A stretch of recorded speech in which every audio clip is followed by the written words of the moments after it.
So let's get started. What is pitching? That's kind of the whole reason you're here, right? And I think there's a lot of misnomers about what pitching is. So or misunderstandings.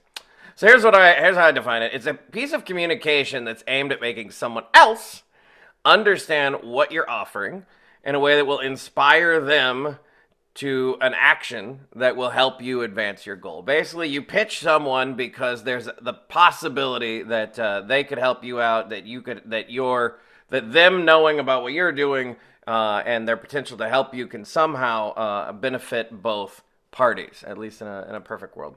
What it is not is lying, manipulation. So there's, I think a lot of us think, I know I certainly have my whole life thought that sales of any kind, marketing of any kind is about sleazy, about not telling all the facts, trying to get someone suckered into something. I have no interest in that whatsoever. And while I know that absolutely goes on in Hollywood and elsewhere, that is not my thing. So this is nothing to do with that whatsoever.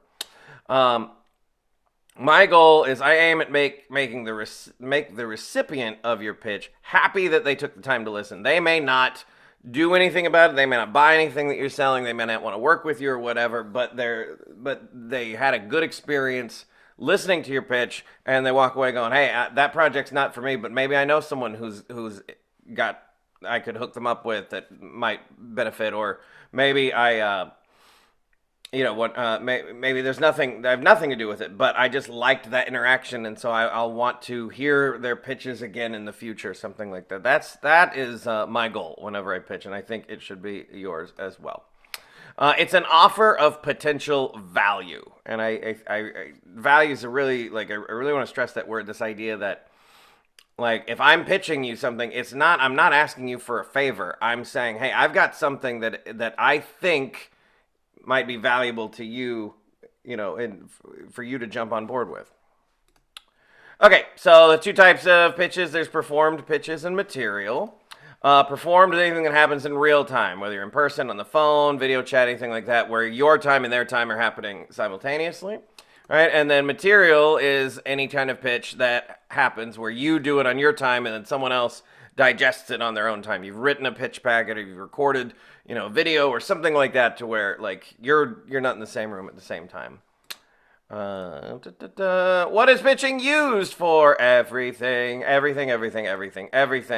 I might want to pitch you on, helping me get the production off the ground. Maybe I want to pitch you on being a director on my project. Maybe I want to pitch you on being an actor. Maybe I want to pitch you on letting me use the gym that you own to film this, because there'll be some cross promotion, something like that. Maybe I think most of us in the classic sense think of pitching as I'm trying to get you to fund my thing, give me money, right? There's all kinds of things, but everything you do, unless you're just straight paying for, I'm gonna pay you for this and that's that, we're pitching people on things because they don't have to work with you. So as far as performed pitching, and I think a lot of us think in terms of that, although I would say that most pitches that I've come across are going to be material, but performed pitching is absolutely important. So let's talk about it. Duration, how long should your pitch be? There is no answer. That's probably obvious, but there's no sweet spot on the bat as far as how much time. As far as duration goes, you want to err on the side of shorter than longer, but you're reading the room, right? There are stories of people who just wanted to meet for coffee, and they wound up talking all day because they were both so involved in this, and they just kept ideating with each other, and it turned into an 8-hour pitch or something like that. Probably on the rare side, but if they said, "Oh, there's only 15 minutes and that's that," well, that wouldn't necessarily help.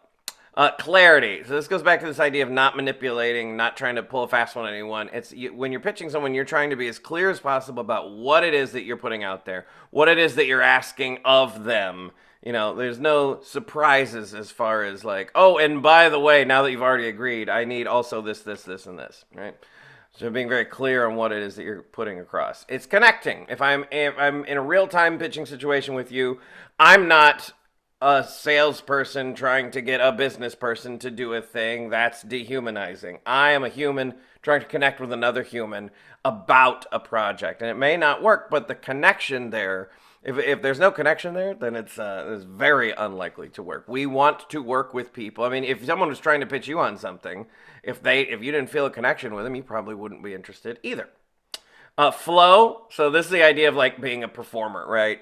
So taking away the ums, the hesitation, the I'm not so sure about this. In order to get into flow, where we just like boom, boom, boom, boom, boom, you need to practice and practice and practice your pitch so that when it's time to go, you don't go, well, so what exactly is the log line? You're like, well, I mean, I haven't quite gotten to it yet, but I mean, I guess, it's like you know the answers to the questions, and if you don't know the answers to a particular question, you're so familiar with everything that you can be able to flow through it.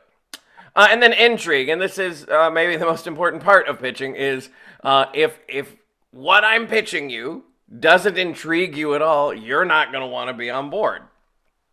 So, does what I'm pitching have any intrigue whatsoever? Now, again, specific to any particular person, they might be like, oh, I don't work on projects like this, or I'm retired, or whatever. But does it still make them go, oh, but yeah, it's interesting, that kind of thing. Okay, so I think this is pretty paramount. A pitch is basically like a movie trailer for your project. Okay, if we watch movie trailers and we either go, oh, I kind of want to watch that, or I really want to watch that, or I'm not interested, or that's not for me.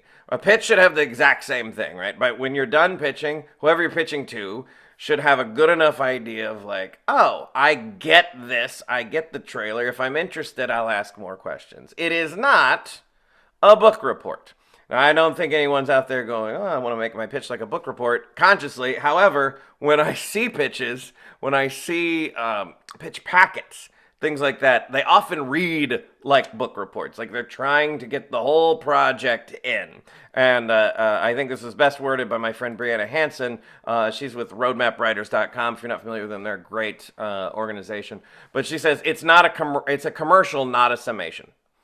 All right, so when you're putting together your pitch, it's not I'm telling you everything about it. I'm giving you a commercial for the thing that I want you to be interested in. Okay, so one exercise that I lead in my classes, and you can totally do this on your own, is think about a TV show or a movie that already exists that you're very familiar with, and how would you pitch that? Right? You're not going to be married to this idea of, is it a good pitch or a bad pitch? You're just, because it's already out there. You literally aren't going to pitch this to anyone. So, practice, right? Because it's the art of practicing the pitch in and of itself that's going to help you. But when we just work on pitching the things that we create, we're so close to the material, and the stakes tend to feel higher that we kind of skirt some of the learning process. So pitch things that already exist. Just work on pitching things that already exist, and so that you're not working on selling the thing, but you're working on the actual art of pitching itself. And if you'd like to follow me for anything else, I teach pitching, I teach improv, I teach stand-up, I teach a number of things, and you can find me at Rich Baker Coaching on Facebook and Instagram. So, thank you very much. So this